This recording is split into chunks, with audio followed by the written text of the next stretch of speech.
Better look for you. Are you still in? Yes. Hi, everybody. Parking lot review with our friend Doug. Hey guys, how's it going? First time in the parking lot review. It was me the whole time, Austin. That's what you say when you take off a mask if you grew up watching wrestling. So the internet troll really got the troll mask Whoa. there. So Hey, there you go. guy. yeah. So we just saw Dr. Sleep, buttfuckers, and I feel like I need to sleep. 2.5 hours. Yeah. With the trailers that are like 20 minutes, Jesus. so 20, 25 minutes or It was so. pretty dang long. How many fucking Blumhouse trailers can there be? Well, they're the only ones really doing horror movies now. Yeah, because here's the thing: it's like if you're not Blumhouse or if you're not like Warner Brothers now, then you just get straight to Tubi or straight to DVD. You know what I love? Warner Brothers has a great gimmick where no matter what the fuck it is, people are always watching Looney Tunes. Even in their fucking cartoons, the cartoons are watching their cartoons. That's masturbatory. Yeah, and I there like was some of that in here too with like, Wile E. Coyote and stuff. Yep. with Shelley Duvall. Yes, the very shoe polish hair dye Shelley Duvall. Have you guys seen Multiplicity with Michael Keaton? Yeah. You remember when I like Beat the Thief. Exactly. With him. Hi, Doug. When they clone the clone, that's the Shelley Duvall that we got. It wasn't the first clone of Shelley. It was the clone's clone. No offense to her. I was saying I liked the fact that it wasn't like de-aged bullshit. Oh yeah, like how It was. Yes. Chapter 2. Totally agree. With the kids who were de-aged from 15 to 13. That was weird. I didn't like that. Well, it made them look like that. They look like Snapchat filters. Like when you watch it, it's like, man, it's too glimmery. It's right. All, but yeah, no, I like how they got actors that kind of looked alike. And well, I guess we can't really go into spoiler. Do it. Let's do it. So from here on out, so in one sentence, would you recommend? Okay. Would you buy the? Do you watch the movie in theaters? Do you buy it? Do you rent it? Do you skip it entirely? Go. All right, you want to go first? I would actually just rent it. Yep. Rent it. Yeah.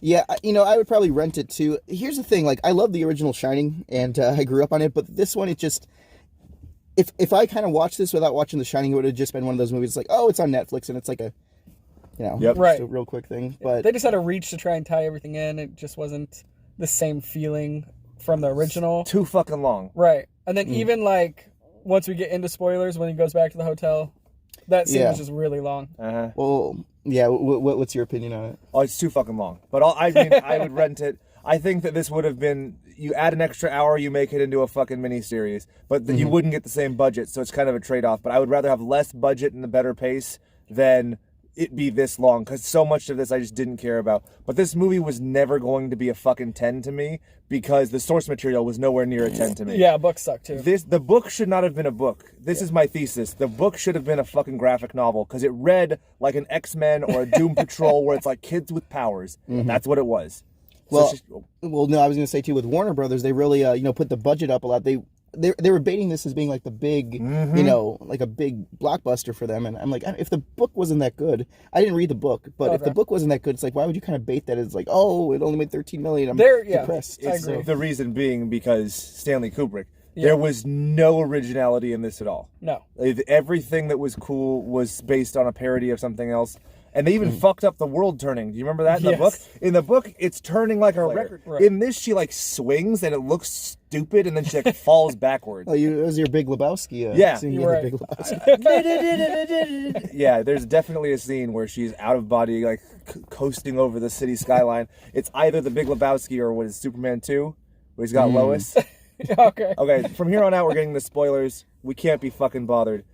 No, you haven't read the source. I haven't read it, but I mean, everyone's saying the book's not that good, so I'm like, well, the movie. I wouldn't waste my time. Honestly, if it wasn't for the fact that I meticulously researched the shit for the stupid show that nobody listens to, I don't think I would have read that book. I read almost all Stephen King's books, and I almost hate most of them. Oh, really?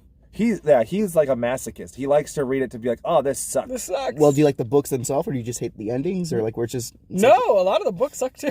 And then the ending also. He's terrible at writing endings. Well, which was great in the It Chapter 2. I thought that was the best part of that whole movie was him making fun of himself. Right, exactly. So here's the thing. There's always the writer character who's the Stephen King avatar. In this book, it was Billy. Inarguably, it was Billy. He had some great lines. He was an old curmudgeon. And then in this, they modernized him and everything. They have a twist where he actually does kill himself because he's almost does it in the book. What'd you guys think of that?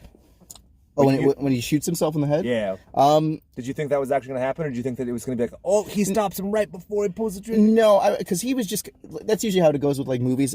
He was the best friend, and he was just like the side piece to get them to that, where they needed to go. I knew if he was going to die, it wasn't too shocking to me. Yeah. I mean, he died the same way YouTube comments are always like, just kill yourself. Yes. We're not the way of the YouTube comments. I just felt that there was no like emotional connection to the death either. Yeah. He was like, oh no, he died. All right, I gotta go see the girl. Peace. See ya. Yeah. In fact, he didn't even, I mean, I just see him as like the, the Alcoholics Anonymous guy. It's like, oh yeah, he was just there to get him through the meetings. Right. But the meeting was, Danny wasn't really, I picked that up. Danny wasn't really drinking. He was going there masking it as his, you know what I mean? Like, that's what I picked up on. Because I didn't really see a lot of scenes where he was drinking. So he is an alcoholic in the book. Okay. Yes. You find out that Jack's alcoholism was specifically tied to the fact that he had the shine.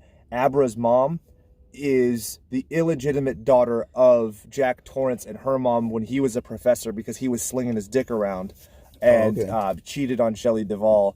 So he really is Uncle Dan. But he doesn't die. They live kumbaya. It's ridiculously happy ending. Like. Yes. You could tell he'd reached like old man age where he's like, I want this to be nice for everybody. Let's just have a nice one. What do you think, Chad? How do you like this ending compared? I slapped you on the arm and said, this Sixth Sense bullshit. Yes. I don't know. I thought this ending was better than the book. I didn't like the book ending, but I don't know. I didn't like any of it. I agree. This is silly and contrived, but it's better. Yeah. Well, you know what this movie kind of reminded me of? I don't know if you guys seen it. Scanners 2 and Scanners 3, where they're like the outcasts and the other people are trying to kill them because they have this power. So like when they're trying to, they're just going against the outcast versus the outcast. So people who can scan and read minds. Blow minds. Yeah. Right. Well, blow minds and read minds. Like same thing like that. I'm like, man, this is, who ripped off who? Yeah. So I realized that the Sixth Sense thing is actually not that off base. You want to know why? Because at the end of the first one, I see dead people. I see why dead people, because Jack Torrance freezes to death. Huh? Come on. That sucks. What'd you think of not Jack Nicholson? They must have paid him out. He must have never seen a $20 bill. They were like, I'll give you 50. And he's like, hot damn. Yeah. Well, I did like how they did that shot. I mean, granted, it was like how the original Shining was, but they did it on side angles. Right. So you didn't really get that whole reveal. So when he reveals getting yelled at when he's not taking the drink, it's like, oh, there's that full, profile shot. So I actually liked it when he was sitting at the counter and they were just showing his hands talking and he was like obviously talking to his dad. I was like, I thought they were going to go that way, not show his full face. And even like when he's going down the hall, they shot him from the back. I was like, okay, they don't have to show his face. It can get by. But no, then you see that guy and you're like, oh yeah, whatever. Well, yeah, that was because you said the hotel burned down in the book, right? Like, it does. So a lot of this was just kind of, masturbating to like the nostalgia fanboys, right? Like the way the book was written is basically Stephen King saying "fuck you, Stanley Kubrick," and then the movie's like, "No, actually, fuck you, Stephen King," which I think is pretty great. So we're about a minute into the ending. So I posit you this. Doug and I were talking about this while Chad was taking a shit. What Stephen King novel does need a sequel? Because I will not stop saying that it does, because you're stomping on spider eggs in the dark, you miss one. It's the easiest one. But is there a Stephen King that you would like a sequel to that they have not done? I'd like Christine. I've always liked Christine. It's fun. So it's camp. It's camp. I always liked killer cars in movies, so. Chad? I don't want any of them. 11/22/63, I want him to try and stop the Challenger explosion. Oh, yeah. Yeah, see? That's true, I did. Yeah. That's like the next great American tragedy from there. So be sure to tune in, because we're going to do a full episode with book spoilers and Brian and all that shit. Give our friend Doug a round of applause. Follow him. He's going to be tagged in the comments. And make sure to follow his shit. What are your shit? I got an Instagram. Follow me at Dougwa Bizarro. I got some crazy stuff in the works. Did you say it was Bizarro? Bizarro, yeah. Bizarro.